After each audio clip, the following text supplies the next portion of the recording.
Hello, I'm gonna get right down to it. This is my tutorial for the Scrappy Sawtooth Star Block, and this is the little pattern that I made.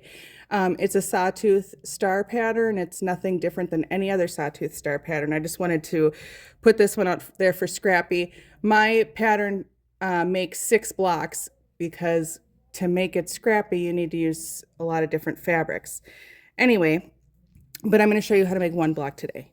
So for 1 block, you will need 1 center square, which is 3.5 by 3.5 inch square. You will need 1 4.5 inch by 4.5 inch square.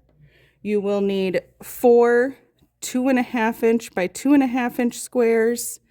You will need 4 2 by 2 inch squares, and you will need, oh, that's it. So these 2 by 2 inches are our corner blocks, our corner pieces. The 3.5 by 3.5 is your center. Let me move this over. And these are for your flying geese. So we will do flying geese quick. Most people, and in my pattern, it tells you to make the flying geese, you are going to draw a straight line from corner to corner diagonally through here. But I actually use what's called a swizzle stick.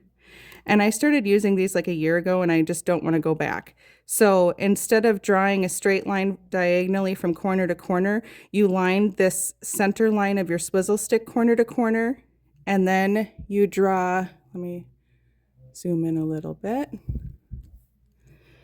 You draw along each side of your fabric. And now instead of having a straight line to do the 1/4 inch seam from, you have a line that you're sewing on, which I really like. Okay, so I'm gonna go ahead and draw my line on all of these and place them and come back. Okay, I'm back. I drew my lines on everything. So I've got lines on the back of all 4 of my 2.5 inch squares. And then I have this pink polka dot is my whites, my background. That is face up. And then I'm going to right sides face together, put this face down so that once it is sewn down, these will open up and they will be both right sides up. So now I'm going to go ahead and I'm going to sew along these lines. Okay, as you can see, I sewed these together. So these are like this. And I brought out my cutting board. Now I am going to cut from corner to corner and leaving a 1/4 inch. Now I've got 2 pieces here. I'm going to iron them open. I iron to the dark side. To the dark side. Oh, yeah, yeah. So now I've got these both ironed, and I have to add my 3rd and 4th block to them.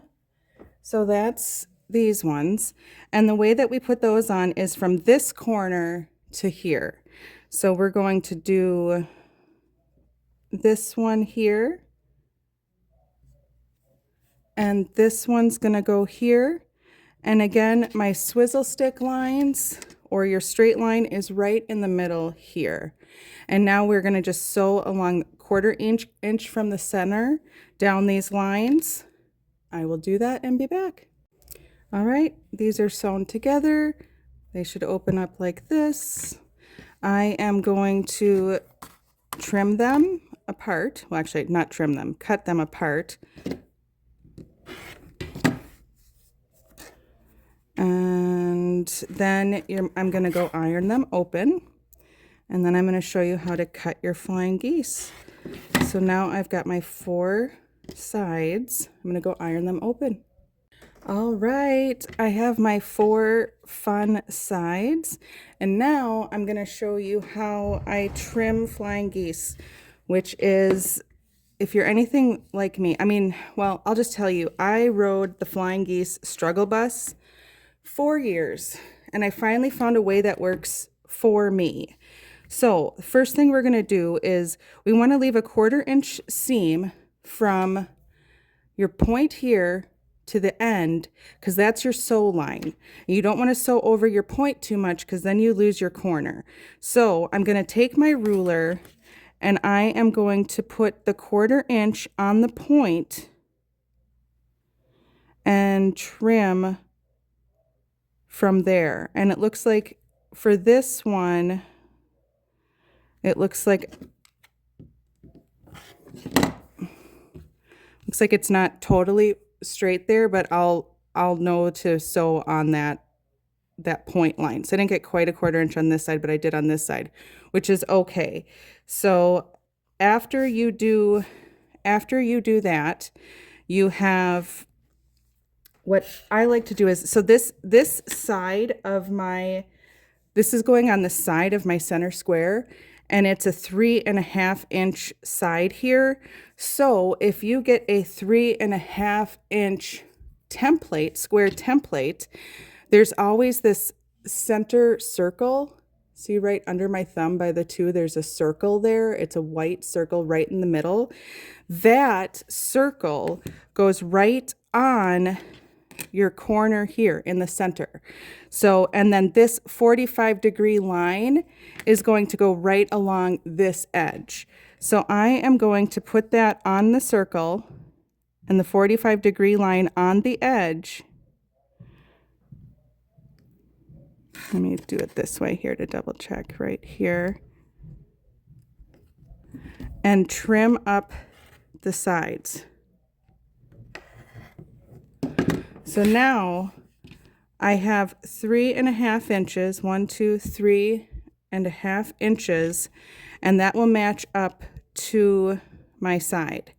Now, I told you this is a Scrappy quilt, so these are too matchy for me to use in the same block. So I actually have a bunch of extras ready to go, and I am going to put these around this block and come back to you. I'm going to actually make a few blocks here, and let's see, just so you can kind of see how it's going to end up being. This is our block before it's sewn together. Now I like to sew in rows. So I'm going to sew this to this, and then I'm going to chain piece this to this and this to this. Then I'm going to add this one to this one, this one to this one, this one to this one, and then I will sew my 2 together. I iron between every I'll iron between every one so that I get a nice flat piece, and I starch. So I will be back with a few blocks to show you. Alrighty, we are back and our quilt blocks are done. Now this looks really nice if you just do a solid in the center, or one fabric in the center. But this one I did with some scraps that I had that were sewn together, and then this one wanted to make a statement. So